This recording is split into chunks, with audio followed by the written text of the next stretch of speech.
L'économie mondiale repose sur les océans. Le Moyen-Orient est une plaque tournante du trafic maritime et l'un des principaux pourvoyeurs de la plus importante matière première, le pétrole.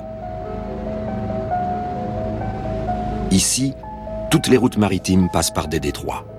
Ces goulots d'étranglement sont la clé du contrôle du Moyen-Orient. Et jusque-là, les États-Unis et l'Occident en étaient les seuls détenteurs.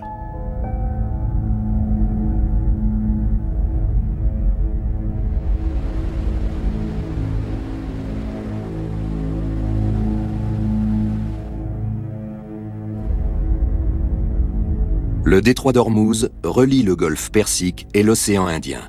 1/5 du pétrole mondial est acheminé par ce bras de mer.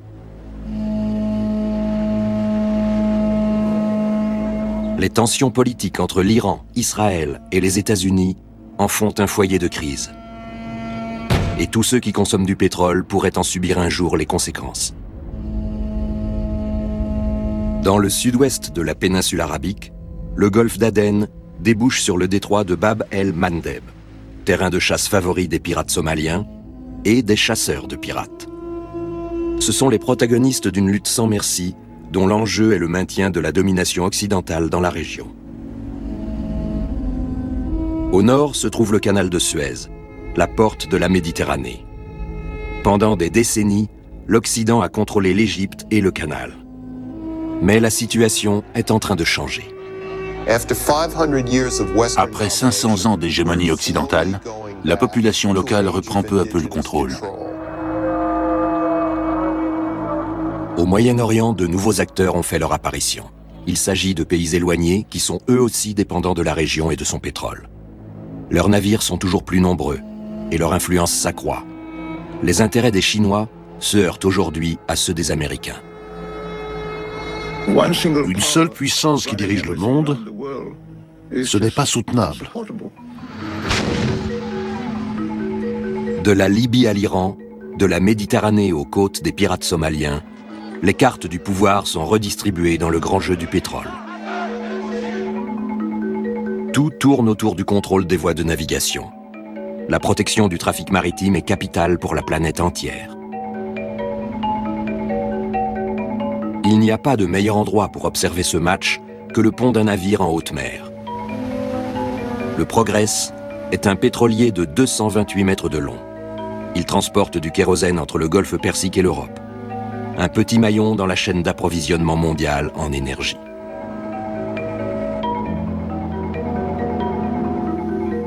Je m'appelle Alexandre Trudeau. Du golfe Persique à la Méditerranée, le Progress sera mon poste d'observation. Je veux voir comment les rapports de force évoluent au Moyen-Orient.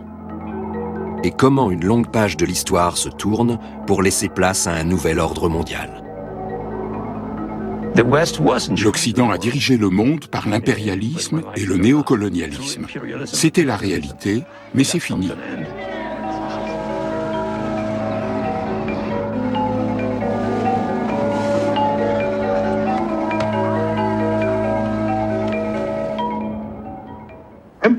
Il ne devrait plus y avoir d'empire. Dans un monde divisé en une multitude d'États, on devrait faire du commerce pacifiquement sur la base du libre-échange. Mais la réalité est tout autre.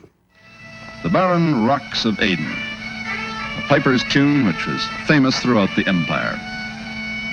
The barren rock... Le Moyen-Orient a vu naître et mourir bien des empires. La dernière bataille de l'Empire britannique a eu lieu à Aden il y a 50 ans. De là, les Anglais avaient assis leur pouvoir sur les routes et les passages maritimes. This port lives on oil, and it also protects the sources of that oil. À partir des années 60, les Britanniques n'ont plus les moyens de dominer le monde et sont chassés de la région.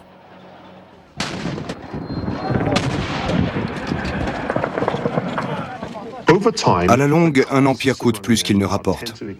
C'est pourquoi il ne dure pas éternellement. La Grande-Bretagne est ruinée, mais l'Occident a déjà un nouveau maître. Après la guerre, les États-Unis ont été en position d'organiser et de diriger le monde. À la fin de la Seconde Guerre mondiale, le président Roosevelt invite le roi saoudien Ibn Saoud à bord d'un navire de guerre américain. Les États-Unis ont vite compris l'importance du pétrole et le rôle stratégique des déserts arabes.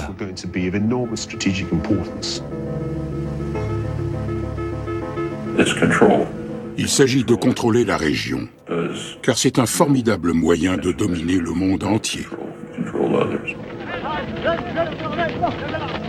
À l'époque, l'Arabie saoudite est un État du désert sous-développé, et l'Amérique, le plus grand producteur de pétrole. Or, le monde est avide d'or noir. Pour calmer son appétit insatiable, il s'avère donc nécessaire d'exploiter toutes les ressources pétrolières. L'Arabie saoudite est inféodée aux États-Unis. C'est le résultat de la politique menée par Roosevelt après 1945.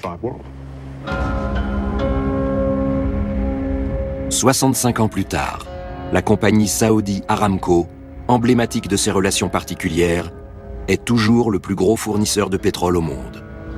Et le restera probablement, au vu des immenses réserves de l'Arabie saoudite.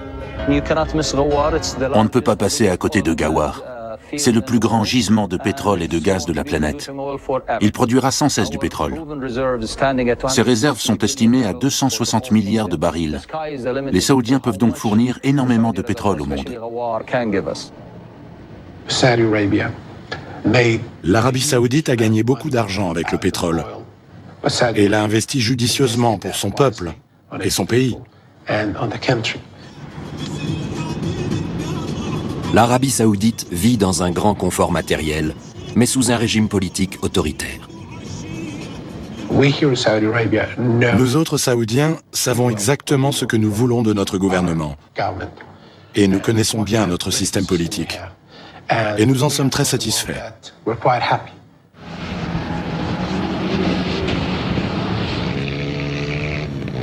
Le désert inhospitalier est devenu un terrain de jeu pour les riches. Jusqu'ici, la manne pétrolière est garante de la paix intérieure. Mais l'or noir des Saoudiens est acheminé par la mer. Les voies de navigation doivent donc être sûres et accessibles. Une mission assurée par ces bases américaines. Nous dominons la mer et l'économie mondialisée, ce qui nous donne un pouvoir sans équivalent. C'est parce qu'ils contrôlent l'accès au pétrole que les États-Unis sont une superpuissance. Les pétroliers comme le Progress sont ici en sécurité grâce à la Pax Americana, concept désignant l'hégémonie américaine dans le monde. Pour le capitaine Amo et son équipage philippin, c'est un voyage de routine. Les voies maritimes peuvent encore être parcourues sans problème. Toutefois, notre route nous conduit près des côtes d'un pays qui refuse l'ordre mondial américain.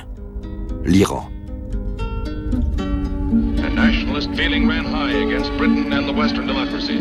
Au début des années 50, l'Iran veut échapper à la domination occidentale et nationaliser sa production de pétrole.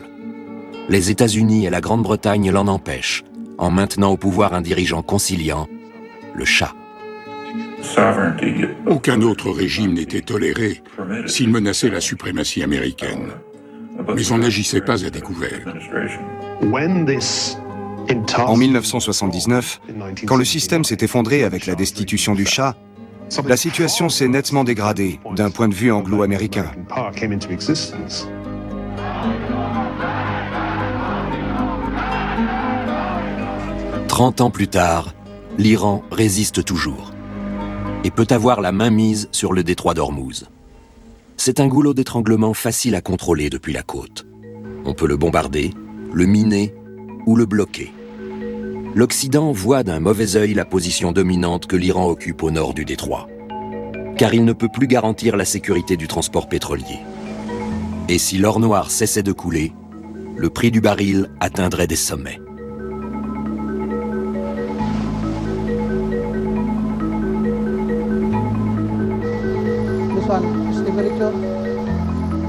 Le Progress a chargé dans ses cales un carburant précieux destiné aux fusées. En traversant le détroit d'Ormuz, le capitaine Amo et son équipage ont cependant bien d'autres préoccupations que les débouchés commerciaux de leur cargaison.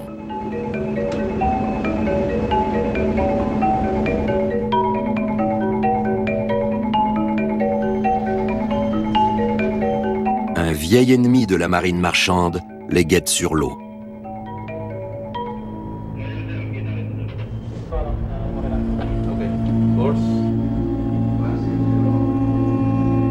Ici, dans l'océan Indien, des pirates menacent la sécurité des bateaux, et plus particulièrement celle des pétroliers. L'océan Indien est un enfer avec tous ces pirates. Notre vie a changé. Notre travail n'est plus une partie de plaisir. Barbelés, épouvantails, canons à eau et sentinelles armées sont autant de mesures de défense contre d'éventuelles attaques de pirates. L'équipage du Progress ne comprend pas que l'Occident, qui veillait jusque-là sur le trafic pétrolier, n'ait toujours pas réglé ce problème.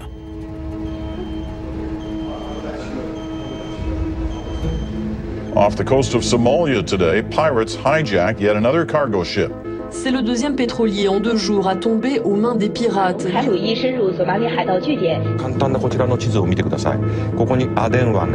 La piraterie a connu l'an dernier un bond de 40% dans le monde. Avec les pirates, l'anarchie s'est déplacée de la terre à la mer. La Somalie a la plus longue côte d'Afrique. C'est un État corrompu. Donc ce n'est pas étonnant qu'il y ait des pirates.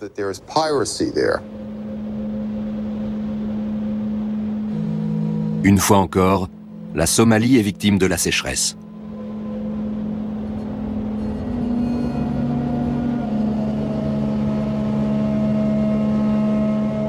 Le pays souffre depuis des décennies de fléaux provoqués par la nature ou par les hommes. Fin 1992, l'Occident intervient dans la guerre civile, ce qui se solde 10 mois plus tard par une catastrophe.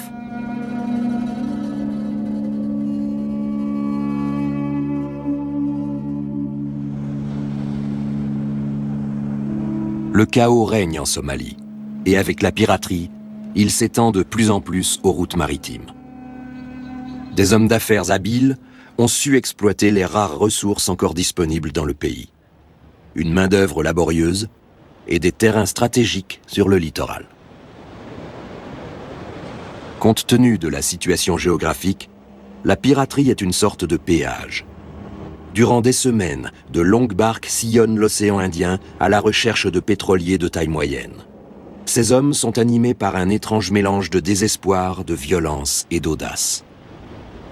Ce sont des actes désespérés commis par des hommes désespérés. En Somalie, il n'y a pas d'industrie, pas de développement. Le fusil est votre outil de travail. Il vous permet de gagner votre vie.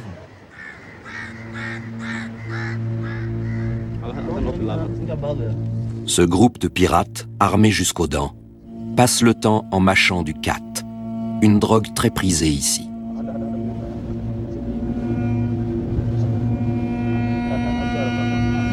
Notre vie d'avant a été détruite. On ne la retrouvera plus. On prend tous les bateaux qu'on peut. Tant qu'ils passeront par ici, on les attaquera. Les pirates somaliens menacent le contrôle des États-Unis sur les voies maritimes, et donc la Pax Americana.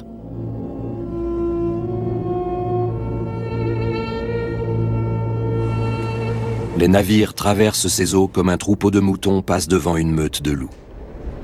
Ceux qui montrent des faiblesses ou s'éloignent de la trajectoire sont des proies faciles.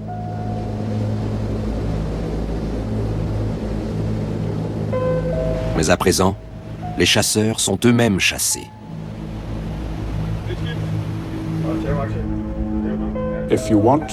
Si on veut continuer à assurer 90% du trafic commercial par bateau, il faut veiller à ce que les routes maritimes restent praticables. Et pour l'heure, ce n'est possible qu'avec des vaisseaux de guerre. L'Esbjørnstner est une frégate danoise mandatée par l'OTAN pour chasser les pirates.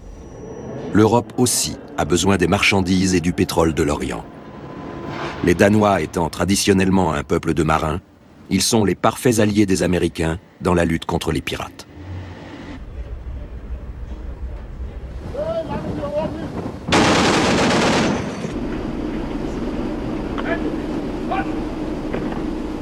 Mais la mission de l'Esbjörnsnær n'est qu'un succès partiel. Le danger plane toujours en mer. La région est trop étendue. C'est pourquoi les Danois ont mis au point une nouvelle tactique. Ils patrouillent le long des côtes somaliennes.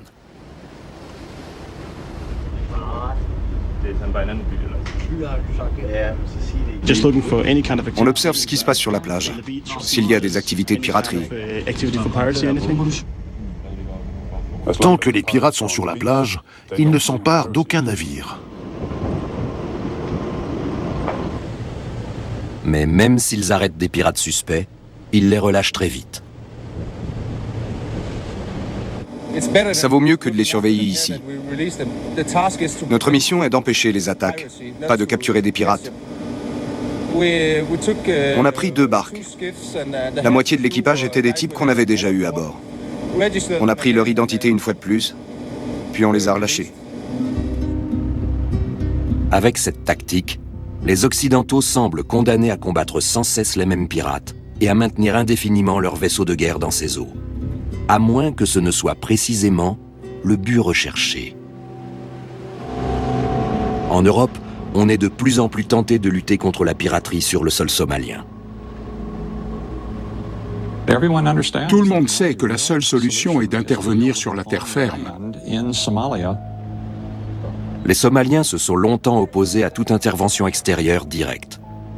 Comme cet ancien chef des gardes-côtes, beaucoup préféreraient que l'étranger les soutienne dans leur combat contre la piraterie.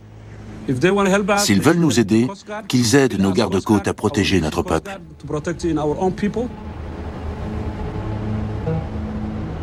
Mais si les marines occidentales renforcent leur présence dans ces eaux, ce n'est pas seulement à cause des pirates. Ce vieux cimentier ne fait que son travail. Son drapeau n'en éveille pas moins la curiosité des officiers de l'Esbjörnsnær.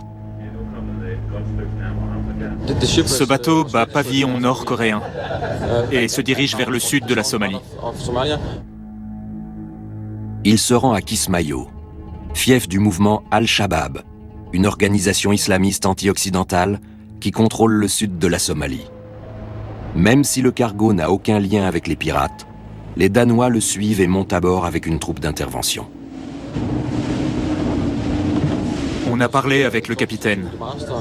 Il était d'accord pour qu'on monte à bord. On lui a donné des conseils pour se défendre contre les pirates.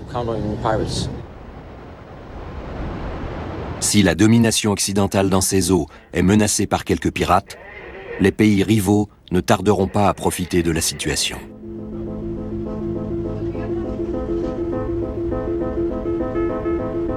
De fait, le contrôle des routes maritimes est un enjeu capital pour les puissances mondiales. Et toutes se le disputent.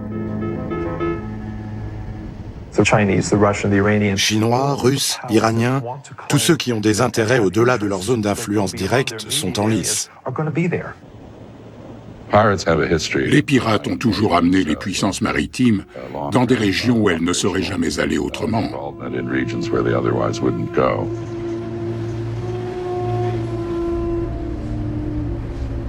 D'autres dangers planent sur les routes internationales.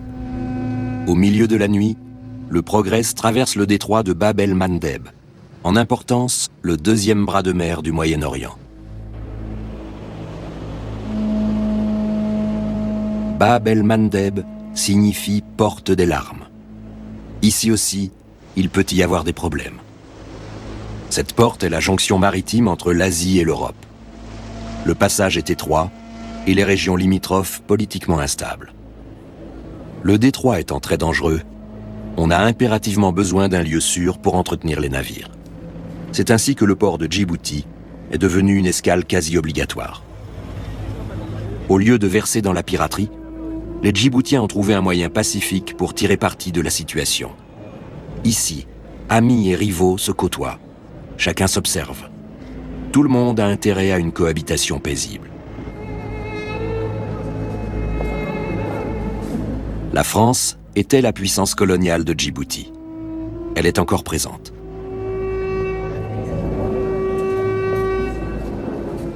Les Américains sont également sur place. Depuis leur base militaire, ils lancent des opérations spéciales et des attaques de drones dans la région. Les Japonais s'installent eux aussi à Djibouti, tout comme les Russes. Même les Iraniens ont laissé leur marque. Ils ont financé la construction du nouveau parlement du pays. La République islamique veut renforcer son influence politique et militaire dans cette zone stratégique. 2 destroyers iraniens patrouillent dans le golfe d'Aden. Leur mission officielle est de combattre les pirates. Les pirates leur fournissent un prétexte pour faire la démonstration de leur force navale. Dans le grand jeu d'influence autour du pétrole, tous les protagonistes ont placé leurs pions à Bab el-Mandeb.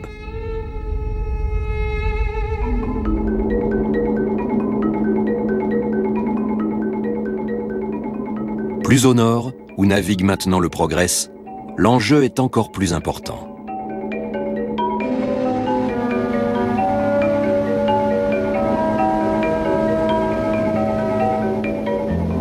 Le canal de Suez est un axe majeur du trafic international de marchandises.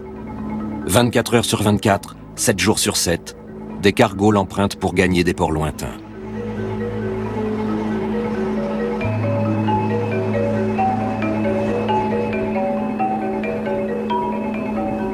Le canal de Suez sépare l'Afrique de l'Asie.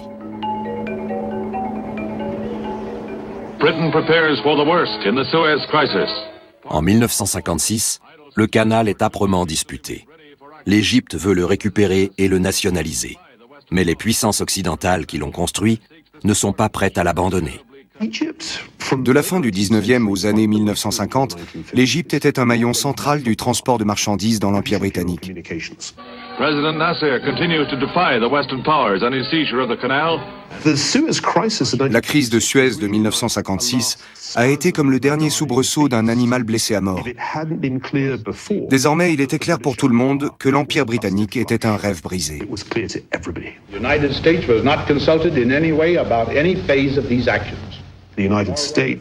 Les États-Unis se veulent une force anti-impériale.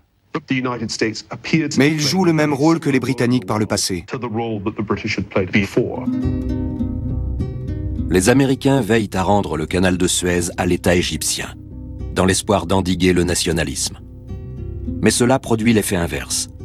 À quelques années d'intervalle, 2 guerres éclateront entre Israël et l'Égypte.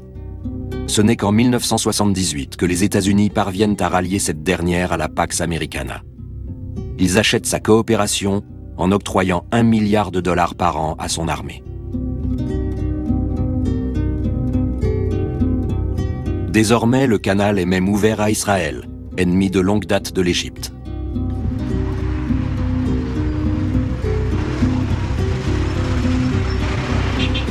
Toutefois, malgré les aides généreuses versées pendant des années par l'Amérique, la situation économique du peuple égyptien se détériore. Partout, la corruption sévit et il n'y a pratiquement pas de travail. La grogne monte contre le gouvernement. Parallèlement, à l'ère de l'information, les Égyptiens communiquent de plus en plus en réseau.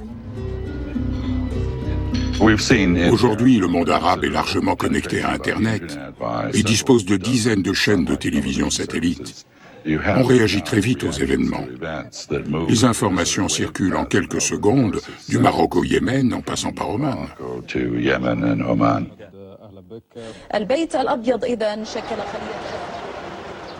En 2009, le président américain Obama se rend au Caire. L'ensemble du monde arabe attend de lui une impulsion démocratique.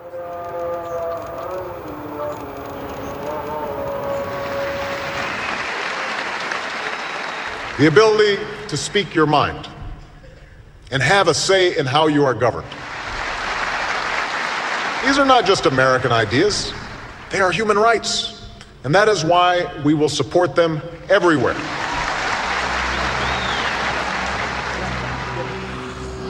Deux ans plus tard, tout change.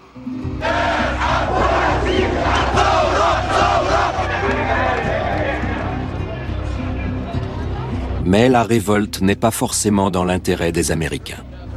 La question se pose de savoir si ces derniers pourront contenir le nationalisme dans la région. Les anciens alliés des États-Unis ne tardent pas à être renversés. Le président égyptien est traduit en justice par son peuple. Tous les Égyptiens étaient écœurés par ce qu'il avait fait. À nos yeux, il s'était, passez-moi l'expression, prostitué. Alors que le printemps arabe bat son plein en Égypte, les États-Unis sont toujours préoccupés par la pérennité des routes maritimes et le contrôle du canal de Suez. Comme en 1956, les insurgés pourraient utiliser l'accès au canal à des fins politiques. C'est une révolution. Il ne faut pas espérer de gentils gouvernements démocratiques et pro-occidentaux dirigés par des cadres de Google. C'est très peu probable. On verra sans doute s'installer des régimes islamistes qui seront certainement encore plus imprévisibles. À chaque victoire des islamistes dans les urnes, la domination occidentale recule. Pour plus d'un Arabe, c'est sûrement une perspective encourageante. Ils ne se laisseront plus dicter leur conduite par l'étranger et ne compteront plus sur nous pour leur survie. De même, la majorité des Égyptiens n'a jamais vu d'un très bon œil la paix avec Israël. Beaucoup d'Arabes se demandent comment on peut coopérer avec les États-Unis, alors qu'ils soutiennent massivement Israël et qu'Israël humilie et tue autant d'Arabes.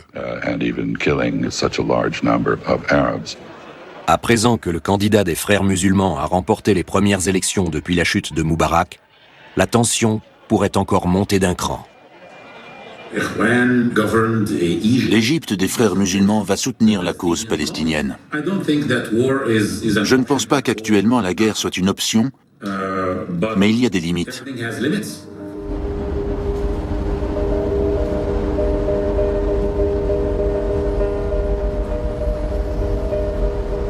Les navires comme le Progress ne pourront sans doute plus passer aussi facilement le canal de Suez si l'hégémonie américaine est battue en brèche dans la région. Aujourd'hui, les peuples ont une conscience politique. Et les États ne veulent plus être sous le joug de l'Occident. C'est un énorme changement.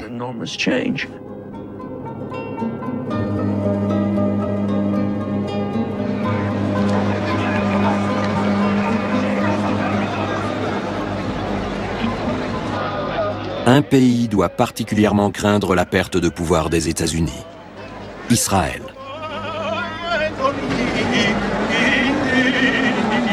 À Jérusalem, on prie. C'est Tisha B'Av, jour de deuil qui commémore la destruction du premier temple de la ville.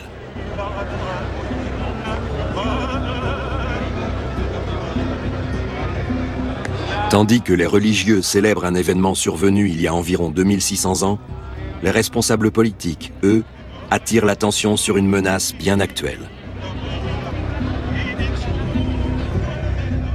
A nuclear-armed Iran would ignite a nuclear arms race in the Middle East.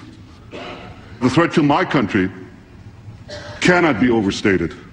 We must take calls for our destruction seriously. Israël reçoit plus d'aide et de soutien militaire des États-Unis que n'importe quel autre pays. Pourtant, les radicaux de Jérusalem se disent préoccupés par les signes d'hésitation que montre Washington.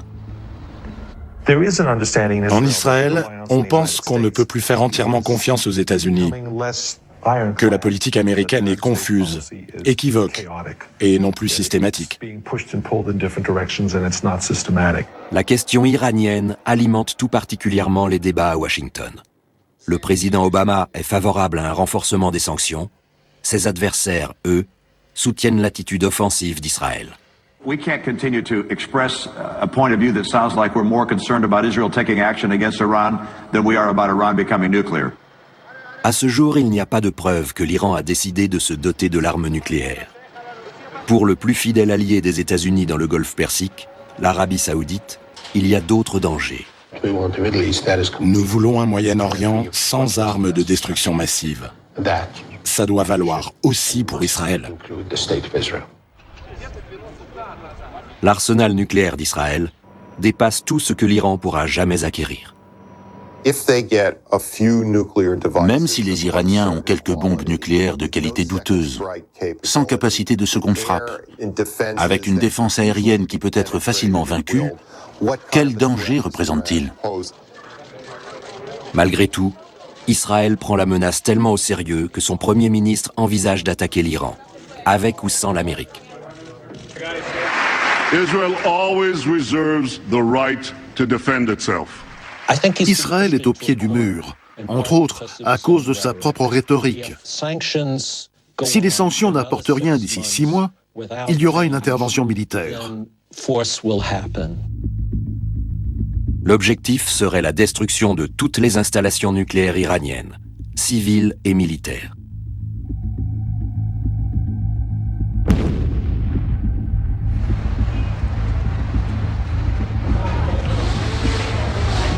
L'Iran estime que c'est lui qui est menacé, et non pas lui qui menace les autres.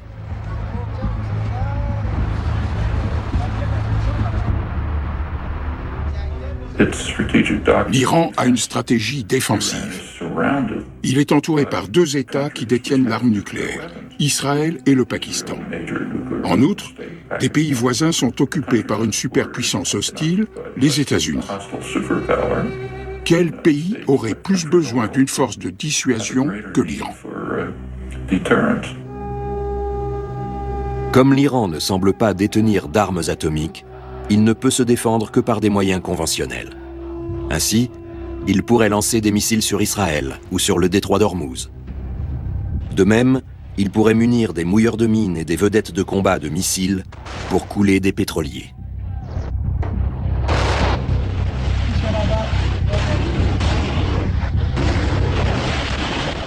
Les eaux où le Progress a commencé son voyage deviendraient vite un champ de bataille.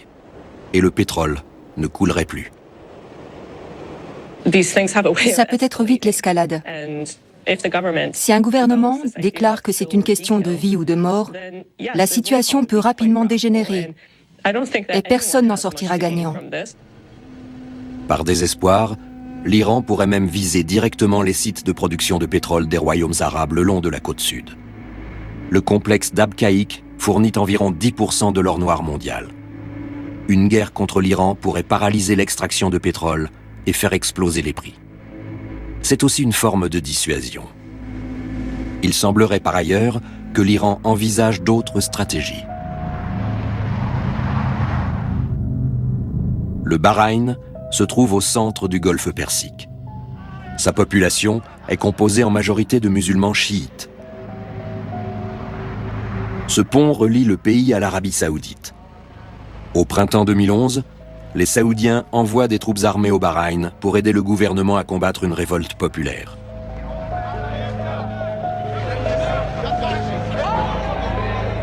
Les chiites réclament plus de droits et de participation à la vie politique. Une menace pour la monarchie sunnite. Les Saoudiens l'aident à écraser les émeutes fomentées, selon eux, par l'Iran.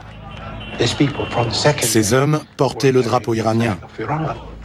Une fois encore, l'Iran s'ingère dans les affaires d'un État du Conseil de coopération du Golfe.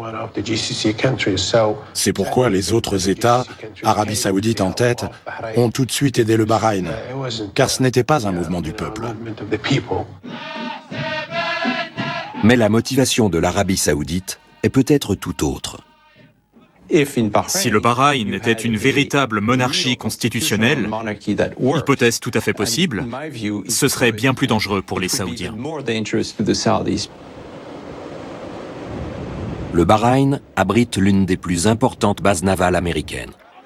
Une prise du pouvoir par le peuple n'augurerait rien de bon pour la domination des États-Unis dans le Golfe. Les Saoudiens veulent que les États-Unis conservent leur hégémonie dans le Golfe. C'est pourquoi ils jouent avec la carte iranienne. La tension dans le Golfe Persique ne semble pas près de s'apaiser. Comme les 2 pays veulent rester dans la course, la véritable question stratégique qui se pose est la suivante. Quel régime tiendra le plus longtemps, celui de l'Arabie saoudite ou celui de l'Iran ?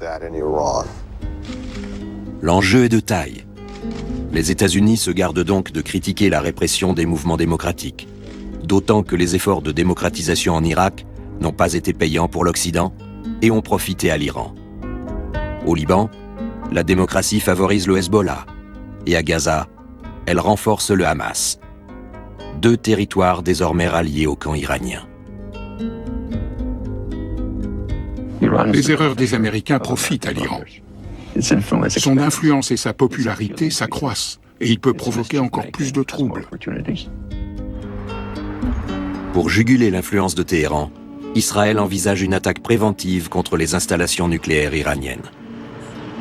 Vu la configuration de ces installations, ça retarderait tout au plus le programme nucléaire de l'Iran, mais ça ne le détruirait pas. Pour frapper fort, Israël aurait besoin de l'aide des États-Unis. Toute la question est de savoir si les États-Unis sont prêts à engager une action militaire contre l'Iran pour soutenir Israël. Beaucoup d'Américains diraient « Non, pourquoi le ferions-nous ? Nous venons de mener des guerres atroces et coûteuses en Afghanistan et en Irak. Et qu'est-ce que nous avons gagné ? Une guerre contre l'Iran serait désastreuse. Un général américain a dit « Si vous avez aimé l'Irak et l'Afghanistan, vous adorerez l'Iran. » Un jeu périlleux. Chaque camp pousse l'autre à bout. Les dirigeants israéliens utilisent la menace d'une guerre pour détourner l'attention de leur peuple des problèmes intérieurs et forcer les États-Unis à durcir leur position. Le gouvernement américain veut rappeler au monde sa propre puissance. L'Iran profite de la situation pour galvaniser son peuple et gagner des sympathies dans la région. Enfin, chacun sait qu'avec ce conflit, les routes maritimes et donc l'économie mondiale sont également en jeu. Et cela ne touche pas que le golfe Persique. Le détroit de Bab el-Mandeb pourrait jouer aussi un rôle en cas d'affrontement entre les États-Unis et l'Iran. La porte des larmes est entourée de part et d'autre de montagnes. Côté africain se trouve l'Érythrée, un petit État qui s'est toujours opposé à l'Occident et avec lequel l'Iran a renforcé ses relations diplomatiques. En face, le Yémen cause encore plus de soucis. C'est un pays montagneux, multi-ethnique et extrêmement pauvre. Une grande partie du nord-ouest du Yémen est contrôlée par un groupe de rebelles, les Houthis. Les Houthis sont des musulmans chiites, un autre lien possible avec l'Iran. Cela inquiète tout particulièrement les Saoudiens, d'où leur soutien massif au gouvernement yéménite. L'Arabie saoudite n'a pas envoyé de troupes au Yémen. Elle a défendu ses frontières contre les Houthis, une organisation terroriste qui entretient sans doute des relations étroites avec l'Iran. Au Yémen, le printemps arabe a provoqué la chute du président pro-occidental Ali Saleh et rendu le pays encore plus instable. L'Arabie saoudite et la communauté internationale doivent empêcher la déliquescence de l'État yéménite.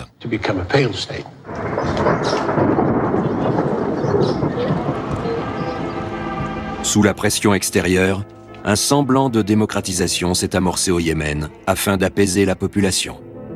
Une élection a été organisée avec un candidat unique, l'ancien vice-président du pays. Si le Yémen ne se trouvait pas sur d'importantes routes maritimes, personne ne s'y intéresserait. Le soutien de nombreux pays nous semblait acquis. Mais maintenant, plus rien n'est sûr. Les peuples n'ont plus peur de leurs dirigeants.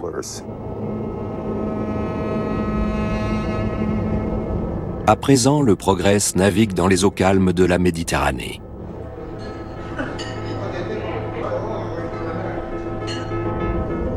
Il a évité tous les dangers. Cependant, l'Occident ne peut même plus être sûr de son hégémonie en Méditerranée.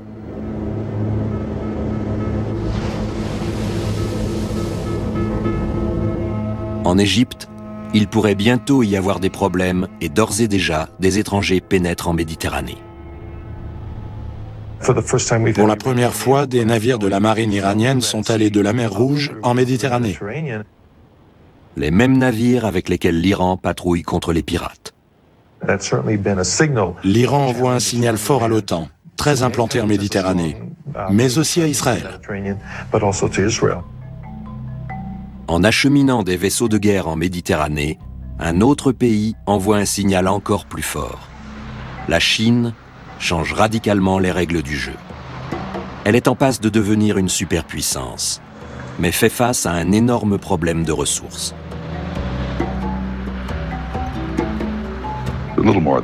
Les Chinois représentent un peu plus d'un cinquième de la population mondiale, mais ne possèdent que 7,5% des terres arables et 6% de l'eau disponible dans le monde. Ils sont donc fortement dépendants de l'importation de ressources naturelles. Pour pouvoir payer toutes ces importations, la Chine est devenue l'atelier du monde.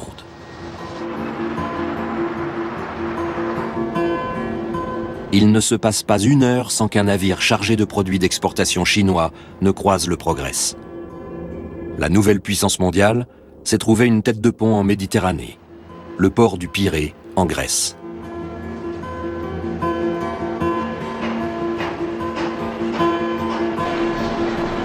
La Chine affiche une balance commerciale largement excédentaire et dispose d'énormes réserves de devises. Avec toutes ces devises, la Chine va finir par acheter le monde entier et jouer un rôle clé dans le commerce des matières premières. Je dirais qu'on assiste à l'avènement d'un nouvel empire. Les Chinois sont partout. Ils ont soif de matières premières. C'est pourquoi leurs intérêts se trouvent aux quatre coins du globe, tout comme leur marine. Dans le bassin méditerranéen, la Chine investit surtout en Libye. Elle a envoyé une main-d'œuvre importante dans ce pays riche en pétrole et dirigé par un homme qui avait des alliés dans tous les camps.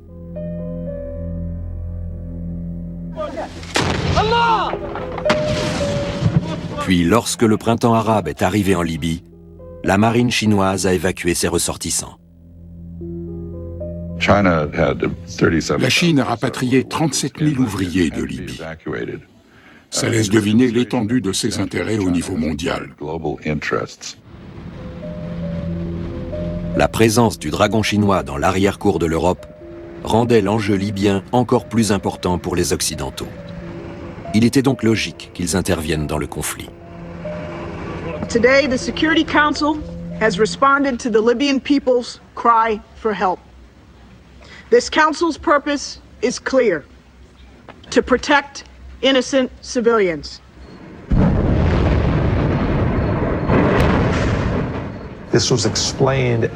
On a dit qu'on voulait éviter un massacre. Mais chacun sait que la Libye est un des plus gros producteurs de pétrole au monde. Les Libyens, comme ce journaliste, sont sûrs que la véritable préoccupation de l'Occident était de sécuriser son approvisionnement en pétrole. L'OTAN a besoin de pétrole. Tant qu'ils nous aideront, nous les aiderons aussi.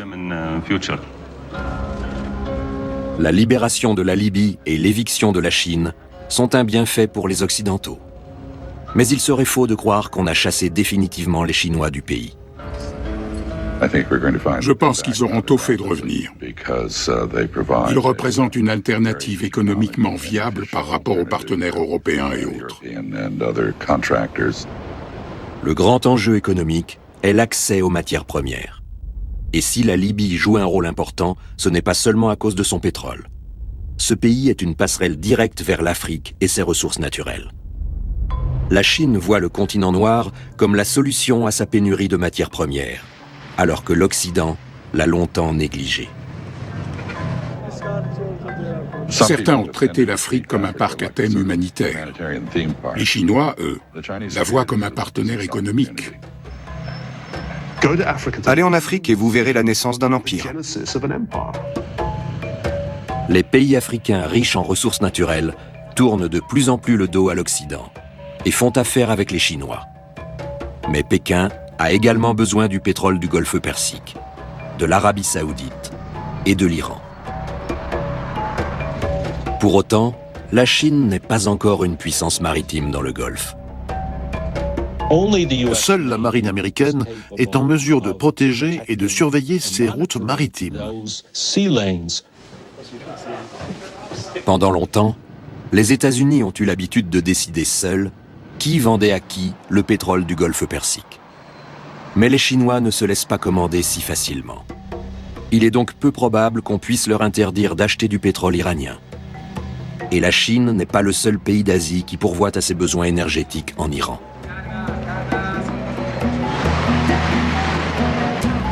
L'Inde a elle aussi intensifié ses relations économiques avec Téhéran. Les anciens réseaux commerciaux renaissent dans l'océan Indien. Et l'Occident n'a pas son mot à dire.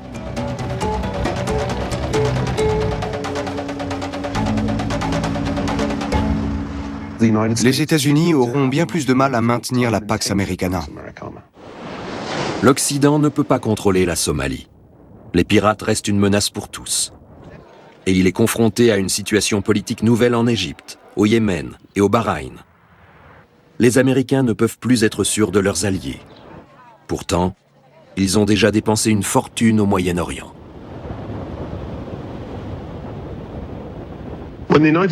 Lorsque les États-Unis ont envahi l'Irak en 2003, l'histoire s'est répétée. La leçon qu'on peut en tirer est claire. Il ne faut pas maintenir indéfiniment des forces armées au Moyen-Orient.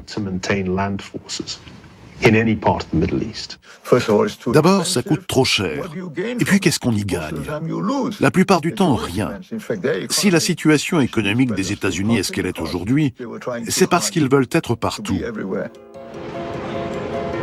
L'Empire américain s'épuise.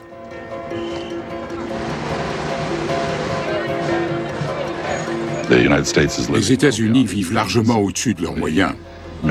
La majeure partie de nos dépenses est financée par des emprunts, dont beaucoup sont contractés à l'étranger.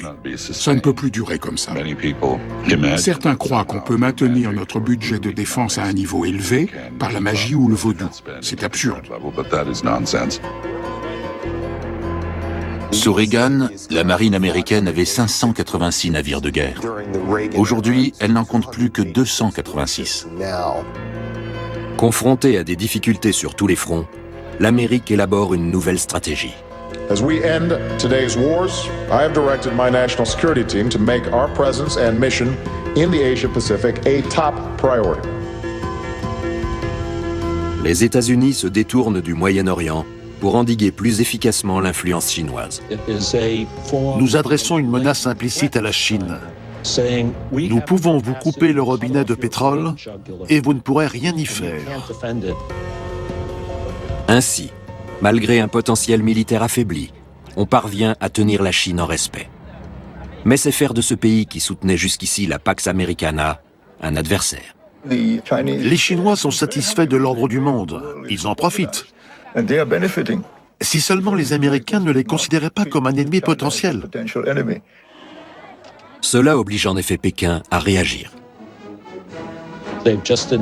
Ils ont annoncé une hausse de leurs dépenses militaires. Une grande partie sera destinée à contrer les forces navales américaines. Pour l'heure, la Chine a suffisamment de défis intérieurs à relever et ne veut pas trop s'engager dans la politique extérieure. Mais cet empire de plus d'1 milliard d'habitants a besoin de ressources naturelles pour sa croissance et sa prospérité. Il souhaite donc que l'Occident continue à garantir la sécurité des routes maritimes. Nous vivons dans un monde incertain. Les États-Unis ne sont plus les seuls décideurs.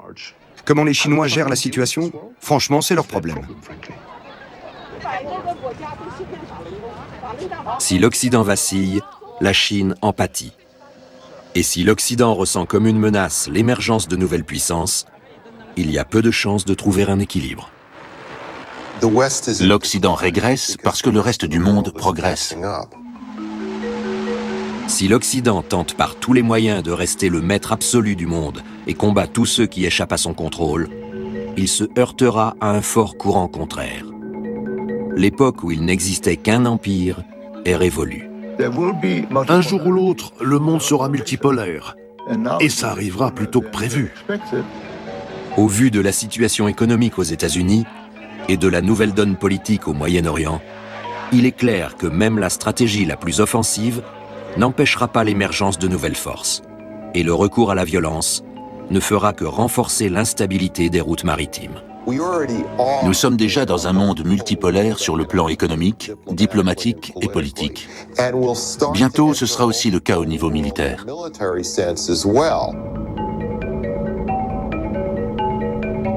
Trouvera-t-on un terrain d'entente ou l'avenir sera-t-il placé sous le signe de l'affrontement?